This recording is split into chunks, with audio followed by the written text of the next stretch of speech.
Phone मेरे कान से लगा हुआ था। रजत बोलता जा रहा था।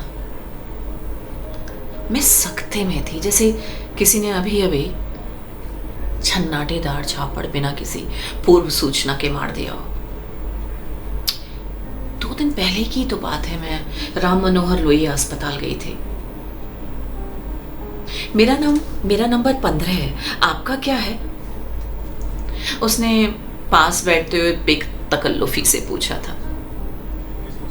साथ बैठते ही वो उसके सस्ते परफ्यूम की खुशबू नथनों में जाके तूफान मचाने लगी थी। एक तो किसी भी अस्पताल के ओपीडी में घुसते ही पिंडलियों में वैसे ही कुछ गरम गरम सा रेंगने लगता है, ऊपर से ये कौन मैं फला फला की प्रक्रिया। उफ।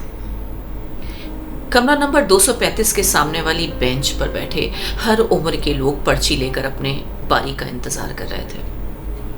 अलग अलग तबके के लोग, कोई सरकारी ऑफिस का कंप्यूटर ऑपरेटर, लोक समय बैठने वाली लाइब्रेरियन, जमादार की पत्नी, या डिफेंस रिसर्च इंस्टीट्यूट की होने वाली हिंदी ऑफिसर, या फिर आईसीसीआर द्वारा नियुक्त होने वाली हिंदी अध्यापिका। सबका लक्ष्य एक था, मेडिकल सर्टिफिकेट लेना।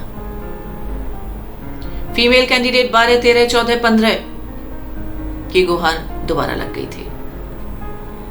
मैं जब यूरिन टेस्ट लेकर कमरे से बाहर आई तो मेज पर हर नंबर पर रखे यूरिन के सैंपल्स बड़ी अनजाने में ही कलात्मकता से रखे हुए थे,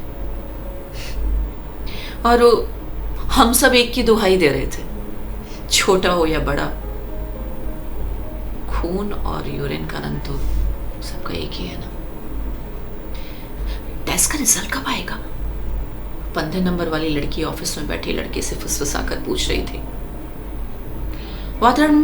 वातावरण में अच्छी खासी गहमा गहमी थी। रोज इतने लोग मेडिकल सर्टिफिकेट लेने के लिए आते हैं। बातों बातों में पता चला कि उस लड़की का नाम सोनू है। मेरठ के पास के गांव की किसान की लड़की है, जिसने बाहर से निकलकर अपने बूते पर एमलिक की डिग्री ली और अपने भाई को हंसराज कॉलेज में प्रवेश दिलाया, और आज इस मुकाम पर है कि लोकसभा के पूछिए मत क्या कुछ घटा है यहां तक पहुंचने में। उसकी मुस्कुराहट में ये बताते हुए बिल्कुल भी चीनी नहीं थी। उसकी कहानी सुनकर मेरे मन में उसके लिए इज्जत नाम का द्रव्य रिसने लगा था। पता नहीं क्या कोटी लगाती थी कि हर टेस्ट में नंबर जल्दी आ जाता था, जिसकी वजह से दोपहर के 3 बजे प्रोविजनल सर्टिफिकेट हमारे हाथ में था।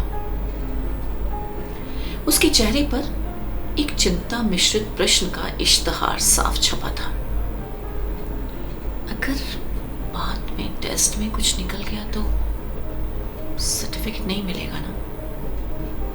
हम मेट्रो के एक्सकेलेटर पे साथ साथ चढ़ रहे थे और वो कुछ कुछ बुदबुदाए जा रही थी।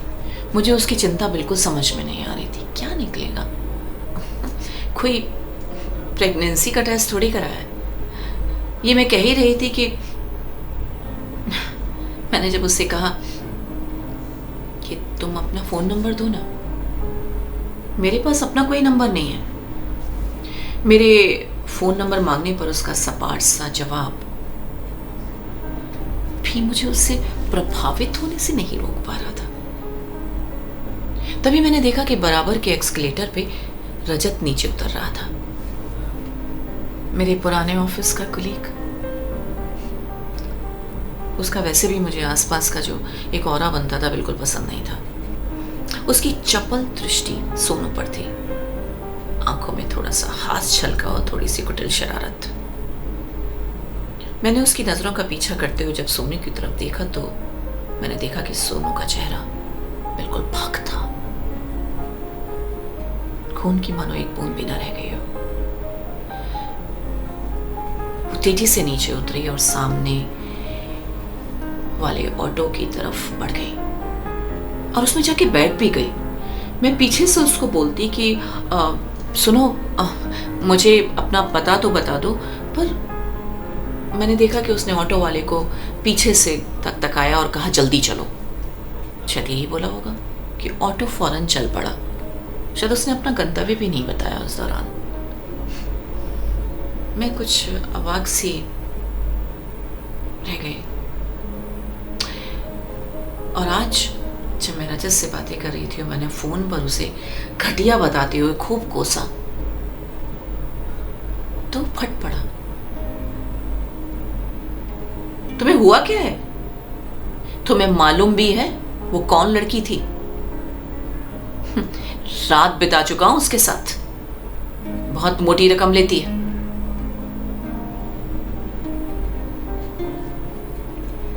समझ नहीं आ रहा था कि मेरे दिल का क्षेत्र संकुचित हो गया या सोनू के लिए इज्जत की क्षेत्र की मात्रा ज्यादा बढ़ गई है।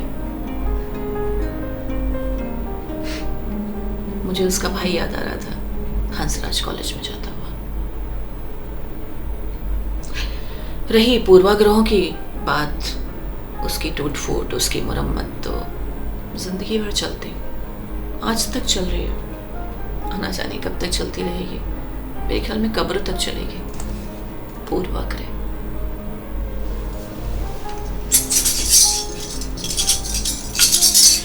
ये पूर्वाग्रह जो मुझे कभी कभी लगता है कि सांस की तरह हमारे साथ रहता है। सांस लो, एक और पूर्वाग्रह का जन्म।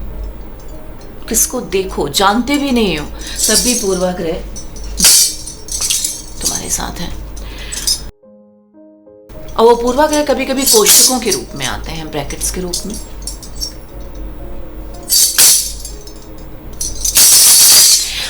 आखिर तुम कोष्ठक क्यों लगाते हो?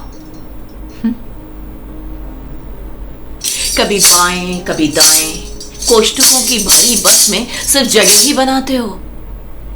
आखिर तुम इन कोष्ठकों की बोली क्यों लगाते हो? दलाली में आटा गीला करवाते रहते हो। सेक्सुअल, फेमिनिस्ट, सेक्सिस्ट, मिसोजिनिस्ट, न जाने क्या कहते और कहलवाते हो। आखिर तुम कोष्ठक क्यों लगाते हो? कल्चरल एप्रोप्रिएटर, पॉलीगैम्ब्री, बीइंग पॉलिटिकल करेक्ट कहलवाते हो। ऐसा करो,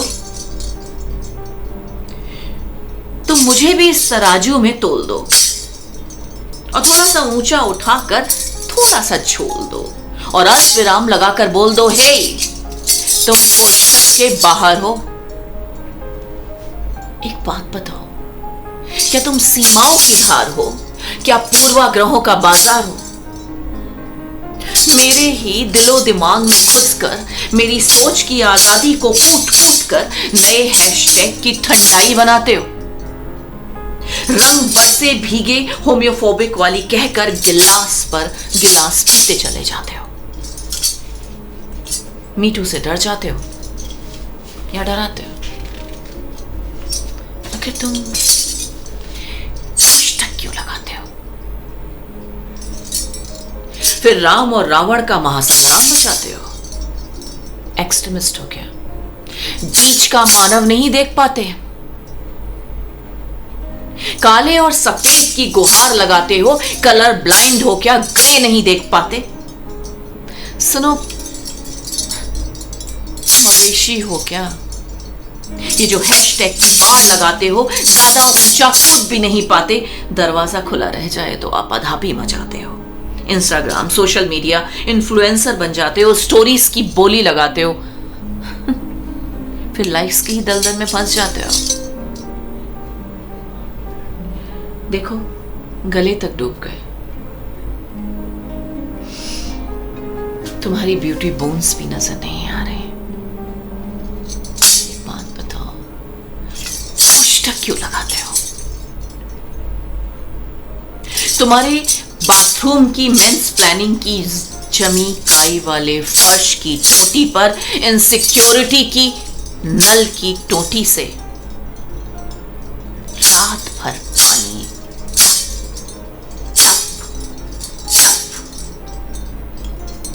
टपकता रहा। उस जमी काई पर छोटे छोटे टर के मशरूम भी निकल आए। ऐसा है है मुझे इन कोष्ठकों का टंटा कटवाना है, मुझे इन कोष्ठकों का टंटा कटवाना है। अपने अहम के जंगल में उगे लंबे पेड़ों के नीचे बैठकर इंक्लूसिव स्पेस से इश्क लड़ाना है, मुझे इन कोष्ठकों का टंटा कटवाना है। और रोज आईने में देखते, रोज सुबह आईने में देखते उस शख्स का मुझे आधार कार्ड नहीं बनवाना है, मुझे इन कोष्ठकों का टंटा कटवाना है। तुम कोष्ठक क्यों लगाते हो यार?